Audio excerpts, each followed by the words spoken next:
Lá, hoje a gente vai mergulhar num assunto, assim, fascinante e bem complexo.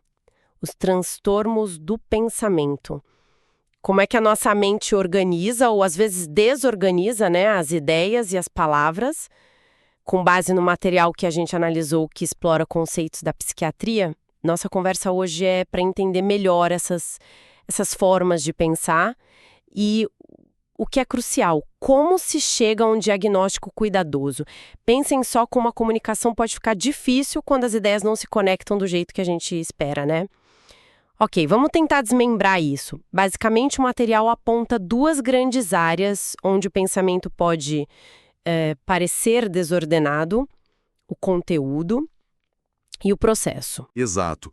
O transtorno do conteúdo do pensamento, ele afeta mais as crenças, as ideias, sabe? O jeito como a pessoa interpreta o que está acontecendo ao redor dela. Tipo delírios, essas coisas. Já o transtorno do processo ou da forma do pensamento tem a ver com o jeito como as ideias e as palavras são conectadas mesmo. A costura do discurso, digamos assim. E o mais interessante é observar como essas diferenças aparecem na prática, na fala da pessoa. E como é que isso aparece na conversa, então? Existem uns tipos bem específicos, né? O material fala de alguns. Por exemplo, alogia ou pobreza de conteúdo. O que seria isso na prática? Olha, é quando a fala da pessoa transmite pouquíssima informação. Sabe, ela até fala, pode responder, mas o conteúdo é mínimo, quase vazio. As respostas são curtas, às vezes monossilábicas, ou então frases longas que não dizem quase nada de substancial. Falta densidade. Entendi. A pessoa fala, mas não informa muito. E o bloqueio do pensamento, o nome já sugere uma coisa meio abrupta. Exatamente isso. É uma interrupção súbita, assim, do nada. A pessoa está falando e para. No meio da frase. Como se o pensamento tivesse sido cortado, sabe? E aí ela tem dificuldade em retomar o raciocínio, voltar de onde parou. Não é só uma pausa para pensar. É mais forte. Nossa, e tem um que parece bem interessante, afrouxamento das associações. Como assim frouxo? Imagina que as ideias são elos de uma corrente, tá? No afrouxamento, esses elos, eles estão meio soltos, fracos. A pessoa parece que pula de um assunto para o outro sem uma ligação lógica clara para quem está ouvindo. O discurso perde aquela linha reta, sabe? As ideias ficam meio desconexas. Falando em pular de um assunto para o outro, isso me lembra o pensamento tangencial. É a mesma coisa ou tem diferença? Tem uma diferença sutil, mas importante. No pensamento tangencial, a pessoa até começa a responder o que foi perguntado ou fala do tópico, mas aos poucos ela vai se desviando. Pega um detalhe, vai por uma tangente e nunca mais volta para o ponto original. A resposta meio que se perde nesse desvio. O material até cita rapidinho a circunstancialidade, que é um pouco diferente. Nela, a pessoa também dá voltas, fala de detalhes irrelevantes, mas no fim ela volta à questão principal. Na tangencialidade, não. Esse retorno não acontece. Ah, tá, entendi a diferença. Uma se perde no caminho, a outra roda, mas chega. Curioso. E tem outras formas ainda mais peculiares? Como clang ou associações fonéticas? Sim, tem sim. Nesse caso, a lógica do significado vai embora e o que manda é o som das palavras. As palavras são escolhidas e ligadas por causa da rima ou de um som parecido, e não pelo sentido. O material dá um exemplo em inglês, né? I fell down the well, saw bell. Traduzindo a ideia, seria algo como cair no poço que é um osso para o meu almoço. As palavras rimam, mas a frase em si não faz sentido lógico, entende? A conexão é só pelo som. Que diferente. Parece quase um jogo de palavras, só que involuntário. E o extremo dessa desorganização toda seria a salada de palavras. O nome já diz tudo, né? O nome é bem gráfico mesmo. E é isso, são palavras reais, mas elas estão jogadas ali, misturadas de um jeito totalmente incoerente, sem nenhuma estrutura de frase, sem lógica nenhuma. É como ouvir, sei lá, porta ontem, montanha feliz, chave. Palavras soltas que juntas não significam nada. Tentar entender o que a pessoa quer dizer vira um desafio enorme. Imagino a dificuldade. Para a gente fechar essa lista de exemplos, o que seria a perseveração? A perseveração é quando a pessoa repete de forma insistente e inadequada a mesma palavra, ou a mesma ideia, ou a mesma resposta. Mesmo que a conversa já tenha mudado de assunto, sabe? Ou que a pergunta seja outra. A pessoa fica meio que presa naquele ponto específico, não consegue mudar o foco do pensamento. Uau, são realmente muitas formas diferentes como o pensamento pode se apresentar mais desorganizado, fica bem claro o impacto na comunicação. Para a gente deixar isso mais concreto, o material traz um estudo de caso, né? O do senhor B, um rapaz de 22 anos que estava na faculdade, começou a ir mal, faltar aula, parecer desmotivado. Aí os pais encontram ele em casa, quarto bagunçado, higiene descuidada, falando coisas sem sentido.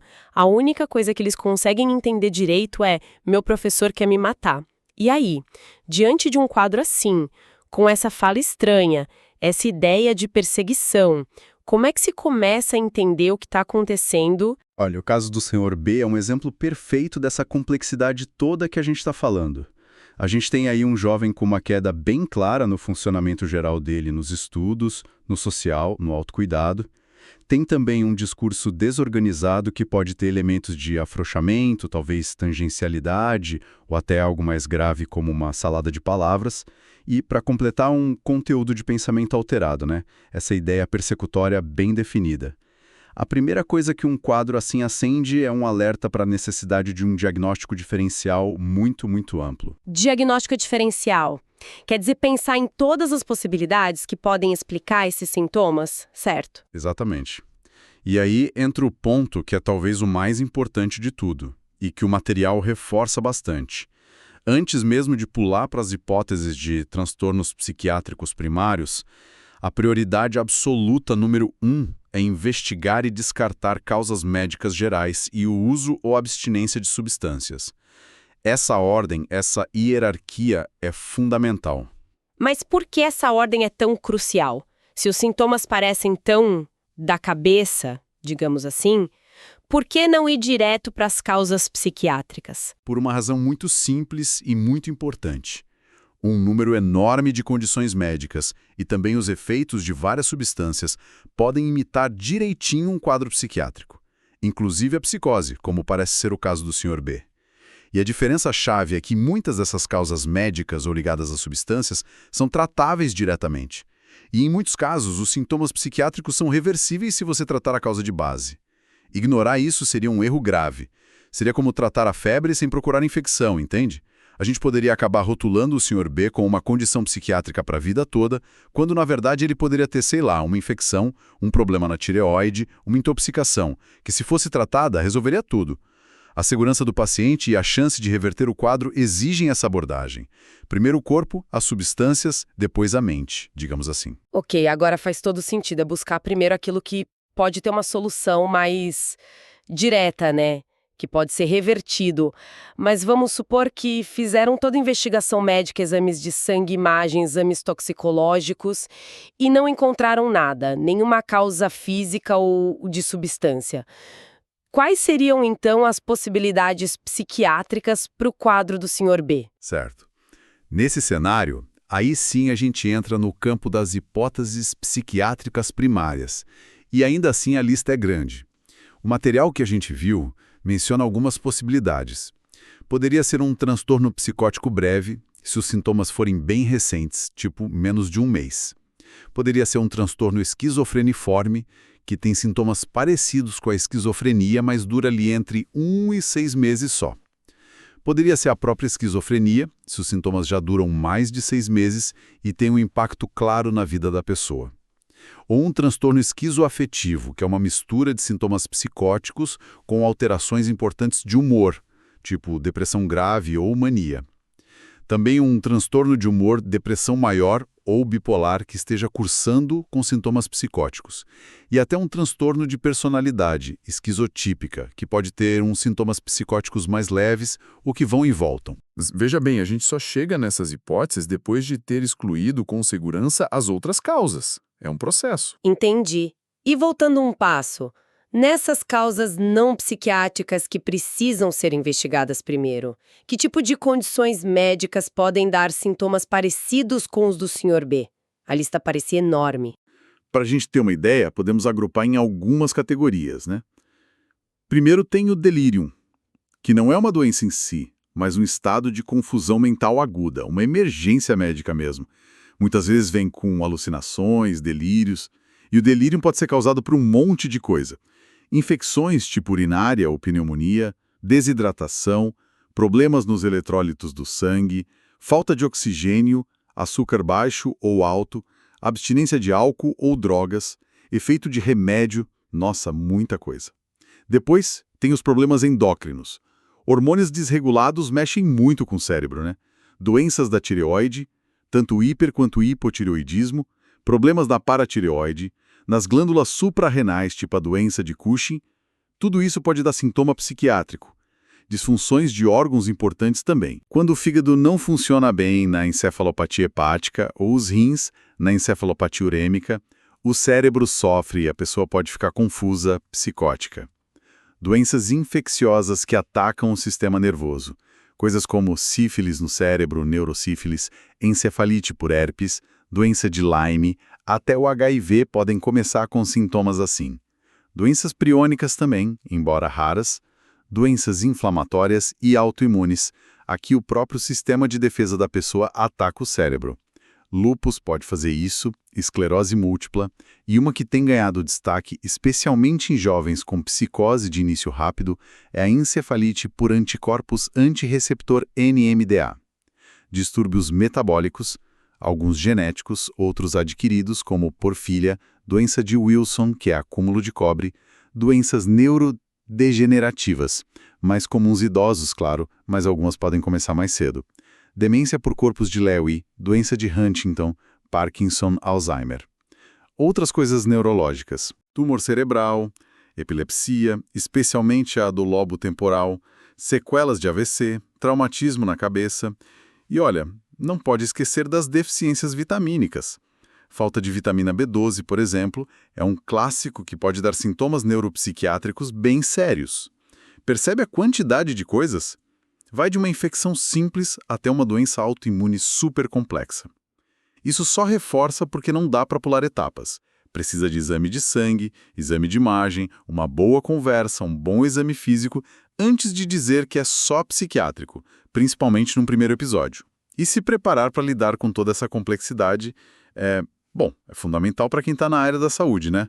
Ou para quem está estudando para isso. Aliás, falando em preparação, né?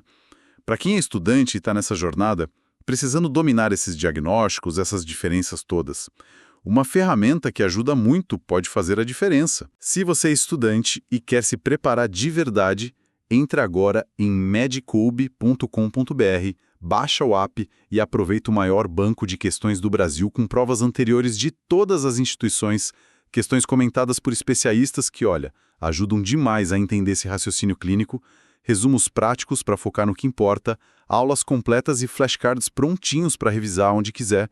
Estar bem preparado para essa complexidade toda é chave. Excelente lembrete, realmente.